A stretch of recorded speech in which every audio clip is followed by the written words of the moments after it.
Hello everyone. Railways group D के 2 दिन के एग्जाम्स कंप्लीट हो चुके हैं, सारी शिफ्ट कंप्लीट हो चुकी हैं 2 दिन। उसके बाद रीजनिंग में अब हमें किस चीज का वेटेज ज्यादा मिल रहा है, कौन कौन से चैप्टर्स मिल रहे हैं, ये सब हम डिस्कस करने वाले हैं और कौन से चैप्टर्स आपको ज्यादा प्रैक्टिस करने हैं। देखिए, सबसे पहली बात तो ये है कि अगर आप रेलवेज की बात करें तो चाहे एनटीपीसी देख लीजिए, ग्रुप डी देख लीजिए, कुछ कुछ बैंकिंग जैसा पैटर्न, इसमें 3 चैप्टर सबसे ज्यादा इंपॉर्टेंट से बन रहे हैं जिनसे ज्यादा वेटेज आ रहा है। यानी कि अगर आप बात करोगे सिटिंग अरेंजमेंट यानी कि बैठने की क्रम व्यवस्था, दूसरी बात करेंगे पजल, पजल में भी इंपॉर्टेंट फ्लोर बेस्ड पजल, ठीक है ना, फ्लोर बेस्ड 6 लोगों की भी आई है, 8 लोगों की भी आई है, और उसके बाद नंबर सीरीज, ठीक है ना। नंबर सीरीज और अल्फा न्यूमेरिक यानी कि जिसमें अल्फाबेट और नंबर दोनों होते हैं, और नंबर सीरीज, ये दोनों ही काफी देखने को मिल रही है। अब ये 3 चैप्टर सबसे ज्यादा मेजर रोल प्ले कर रहे हैं एग्जाम में। तो सबसे पहली चीज है कि आगे के एग्जाम्स के लिए आपको जो सबसे ज्यादा प्रैक्टिस करना है वो इन 3 चैप्टर्स की प्रैक्टिस को बहुत ज्यादा करना है। अगले चैप्टर्स की अगर बात करें तो देखिए, लगभग लगभग ज्यादातर सभी चैप्टर से क्वेश्चंस देखे गए हैं। किसी शिफ्ट में कोई सा चैप्टर से 2 क्वेश्चन है, किसी में 1 है, किसी में 3 है, इस तरीके से। लेकिन देखिए, सिलॉक से भी सवाल है। सिलॉक्स का मतलब समझते होंगे आप सब, न्याय निगमन, कुछ ए बी है, कुछ बी ए है ना, न्याय निगमन। सिलॉक्स के अलावा अगर हम बात करें तो वेन आरेख, वेन आरेख से वेन डायग्राम, ठीक है ना, वेन आरेख से इस तरीके के जैसे ये जो सवाल रहते हैं आपको दे दिए गए हैं वो आपको मिल रहे हैं देखने को, ठीक है ना। क्लॉक से सवाल मिल रहा है। कोडिंग डिकोडिंग, भाई ये तो छूट ही नहीं सकता किसी भी एग्जाम में, इससे सवाल मिल रहा है कोडिंग डिकोडिंग से, ठीक है।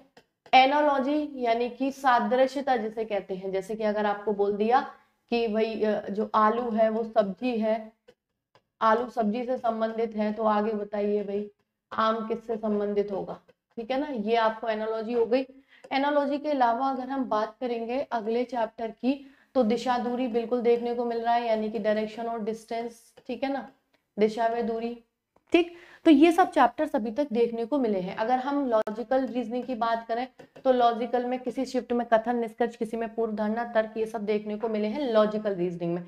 अगर हम बात करें नॉन वर्बल रीजनिंग की, तो वो देखने को नहीं मिल रही है अभी, ठीक है ना, एक आध सवाल मिला मिला, अदरवाइज जो नहीं मिल रही है, देखिए कैलेंडर अभी तक मुझे सुनने में नहीं आया है, और अगर किसी की शिफ्ट में आया हो तो वो मुझे अपडेट कर सकता है नीचे, ठीक है ना। और ब्लड रिलेशन के सवाल भी अभी आज की जो मैंने शिफ्ट देखी है 18 के एग्जाम्स की, उसमें तो नहीं आया है, यानी कि इन चैप्टर्स का वेटेज एग्जाम में नहीं है अभी, ठीक है ना। तो अब मैं आपको सजेशन देना चाहूंगी कुछ। देखिए, सबसे पहला, सभी लोग एनालिसिस देख रहे होंगे, नो डाउट कि आप लोग एनालिसिस में पूरे टाइम देख रहे होंगे, अपना जितना भी टाइम है जो करके आ गए वो तो देख ही रहे होंगे, जिनका एग्जाम है वो उससे ज्यादा देख रहे होंगे। अब देखिए, सबसे पहली बात यह है कि आपको क्या लगता है कि अगर 1-2 दिन में ये नहीं आए तो आगे ही आएंगे नहीं क्या? अब बहुत सारे लोग क्या करेंगे, जितने भी सवाल देखने को मिल रहे हैं बस उसमें चिपक जाएंगे, आगे के जो और सवाल हैं उनको देखना ही भूल जाएंगे। जबकि ध्यान रखिएगा, छोड़ना हमें कुछ भी नहीं है। हाँ, इन 3 चैप्टर्स की प्रैक्टिस आप बहुत अच्छे से करो, क्योंकि ये देखिए टाइम टेक सीरीज है, माइंड में जितनी प्रैक्टिस होगी उतना ही जल्दी कर लोगे, नहीं तो टाइम टेकिंग है और ज्यादा टाइम इधर लग गया तो बाकी सवालों के लिए कम बचता है। पजल है, सिटिंग अरेंजमेंट है, ये पूरे के पूरे बहुत ज्यादा प्रैक्टिस बेस्ड होते हैं, तो मैं बिल्कुल सजेस्ट करूंगी कि इनकी प्रैक्टिस आपको बहुत ही ज्यादा करनी है। और इनकी तो प्रैक्टिस, ये तो देखिए बहुत जल्दी वाले सवाल होते हैं, इनको तो आपको सीखना होता है। देखिए फर्क होता है, एक होता है केवल सीख गए उसके बाद अब हम लगा देंगे बस सही और गलत, एक होता है सीखने के बाद भी टाइम भी कम करना है प्रैक्टिस, वो ये वाले चैप्टर्स हैं।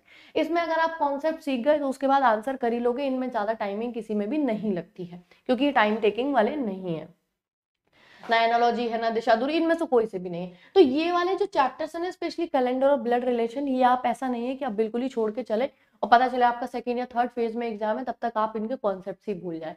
तो छोड़ना कुछ भी नहीं है, एग्जाम में 2 दिन में कुछ नहीं आया तो ऐसा नहीं है कि आगे दिनों में कुछ भी नहीं आएगा इनसे, ठीक है ना।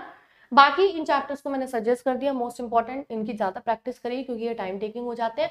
बाकी इन सब चैप्टर्स से, अच्छा इनइक्वालिटी से भी सवाल देखने को मिला है, यानी कथन निष्कर्ष टाइप दे दिया, ए इज ग्रेटर देन, जैसे ऐसे वाला जो होता है ना, इससे भी सवाल देखने को मिले हैं, ठीक है। तो लगभग लगभग आप देखोगे सारे ही चैप्टर से सवाल देखने को मिले हैं, आप किसी से 2 किसी से 1।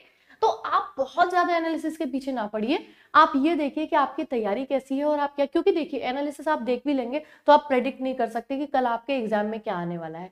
तो आज मान लीजिए नहीं आया, कल किसी के एग्जाम में कैलेंडर आ गया या ब्लड रिलेशन आ गया, तब आप क्या करेंगे, इसलिए पढ़ाई कीजिए। अगर सिलेबस में दे रखा है तो सभी चीज इंपॉर्टेंट है, बाकी अच्छी बात है एनालिसिस से हमें ये फोकस करने को मिल गया कि हमें इनको ज्यादा प्रैक्टिस करना है, ठीक है ना। बाकी जो भी अपडेट जैसा भी मुझे जिस सब्जेक्ट के रिगार्डिंग लगेगा कि मैं आपको सजेस्ट कर सकती हूँ तो मैं उस पर वीडियो बनाऊंगी।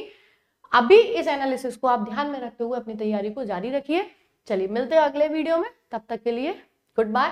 और अभी मैं 9 बजे लाइव आऊंगी तो आप उससे मैं जो भी प्रैक्टिस बेस्ड क्वेश्चंस हैं अकॉर्डिंग टू रेलवेज वो मैं उसको लाइव करवाऊंगी, ठीक है। चलो थैंक्स फॉर वॉचिंग, मिलते हैं अगले वीडियो में।